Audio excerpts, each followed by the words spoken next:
and welcome back to Big Lake and Southern, home of the Little Signal Company. Today, we are talking about Episode 3, and it's all about the tunnels and that base, but no troubles. As you saw from our introductory teaser clip, we have a functioning tunnel! So let's dive in and find out what we did to get there. All aboard! In our previous video, we left you with an eerie night work picture. Yes, we were burning the midnight coal in the tender to get some of the tunnel wall blocks set in place. Using mortar mix, levels, pink line, a canopy cover, and some good old-fashioned hard work, we got the first line of walls put in place. We needed to do some cutting, which required yet another trip to the store to get a blade that would fit on our circular saw. But once we got that, we were good to go. The blocks we are using are not solid. We will have to come back and fill these with concrete, which will bind to the previous concrete we filled the base blocks with. This will give solid structural integrity to our bridge. After the mortar dried from placing the walls, we backfilled between the retaining wall and then began laying down the capstone one by one. Each block was carefully measured and placed into location, alternating from right to left. The kids were enjoying their time in the pool and were also dancing between being in and out of the pool. It's funny to watch these clips played to see the action of the people moving about between camera shots. If you missed it, go ahead and watch it again. It's worth it. Once the capstone was placed, we got to work on the other side to finally have what appeared to be the formation of a U-shaped tunnel base. We still had to cut our half blocks here, but before we could do that, it was decided that we needed to extend the bridge with another set of base blocks that we were using. So after laying the last pair of blocks, cutting the wall block sections, and mortaring it all together, we finally had one last thing to do, and that was to fill the base blocks and wall blocks with concrete. From the side, the tunnel is really taking shape. To give you some perspective as to how long this is, the base blocks are 16 inches long each. We have 8 in total, making the total length of the tunnel just over 10.5 feet long. Not bad for a few weeks worth of work. Once the concrete was poured and leveled and the tunnel wall blocks were filled and smoothed down with a belt sander, we began placing in the final layer of blocks we would use to lay our track down. We are using 2-inch capstone here again for several reasons. 1, it matches the retaining wall colors and will bring the whole of the project together wherever there is exposed train bed. 2, the 2-inch height will make it easy for us to drill and attach our track to. And 3, we just plain like the look of it. We measured the center of the tunnel and chalked a line to help guide us on where to drill holes to attach our track to. After the line was chalked, we started by laying out the track and marking where we would drill our holes. The track was removed and holes were drilled using a 1/4-inch masonry drill bit. We drilled holes approximately every 12 inches or so in order to ensure that when attached, our track would be straight. The masonry bit creates a lot of dust in the process, so we need to grab some canned air and spray out all of the dust.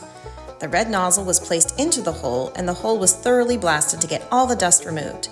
The hole is clean and the job is well done. It is important we have all the dust removed as the next step will involve us setting adhesive into the hole, and the dust will only impair this process from going smoothly.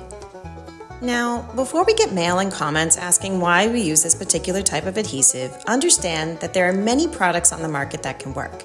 We have found that this particular type of adhesive works well in our region of the country and for what we are doing. Hence, we chose Liquid Nails Fuse It. It sets within a few minutes, so we need to be careful that we fill and plug one hole at a time. As a side note, Liquid Nails did not sponsor this video. It is simply our choice of product to use here. But if anyone from Liquid Nails is watching, feel free to get in touch. Hee hee. Once the adhesive is in place, we gently hammer in a wall anchor that fits the hole we made. These wall anchors can handle 35 pounds of weight. This is far more than we need, but again, we want to make sure that our train track is set for many years of enjoyment to come. Therefore, we went a little overboard. Honestly, you could probably get away with a smaller wall anchor, but this is what we chose. We then laid our track in place, anchored it down with screws to our wall anchors through the railroad ties, and bam! We are ready to test our durability of our work. With ditch lights on, and yes, we are changing those to soft white LED bulbs soon enough, our no cargo markers on, and the cab lights in operation, our train is running smoothly down the tunnel on our newly laid track. You gotta love the sound of an SD-40 train on a Sunday afternoon.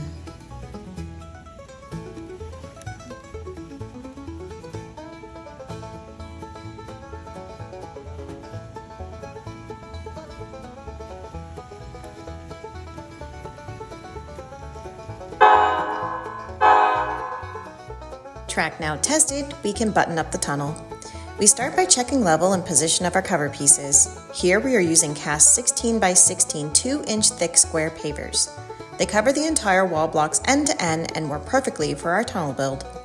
In a previous episode, we said we'd be getting rid of those termite cylinders. Yeah, about that. That didn't quite happen yet for this episode. We'll get to it. You may be wondering if the wall texture will be left like this. The answer to that is a resounding no. We do have plans for this, but we want to keep this a surprise as we continue to show off our progress. Guess you will have to stay tuned for that one. With the tunnel nearly completed and tested, the whole of the tunnel is looking great. Our track is straight, the caps are covering well, and everything is true, level, and square. We are really quite pleased with how this came out. If you like how it came out, throw us a comment and let us know. Or, if you have other ideas on how we could have approached this, be sure to share those comments as well. We love hearing about new ideas and approaches on how to do things. Now let's talk about our plans for how we will get into Phase 3. We're going to bring over a track off our main line, which will switch into 2 branch lines before coming to a bridge that will span a planned paver walkway. The bridge will either be removable or will be on a hinge. We haven't decided yet as to which direction to go with that. Now, our bridge isn't completed yet, but we did mention that we brought the base in, so here we go. We removed the bridge roof, and before reattaching it permanently to the tunnel, we added in our ballast for this section of the track.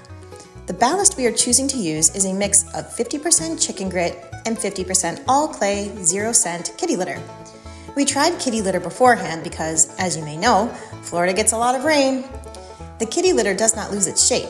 In fact, it adds smaller granular components to the ballast mixture that we are missing from using just chicken grit alone. There is a catch though. Once the kitty litter is wet, it cannot be touched until it dries again.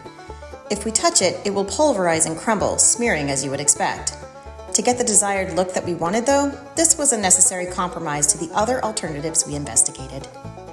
So you're all caught up.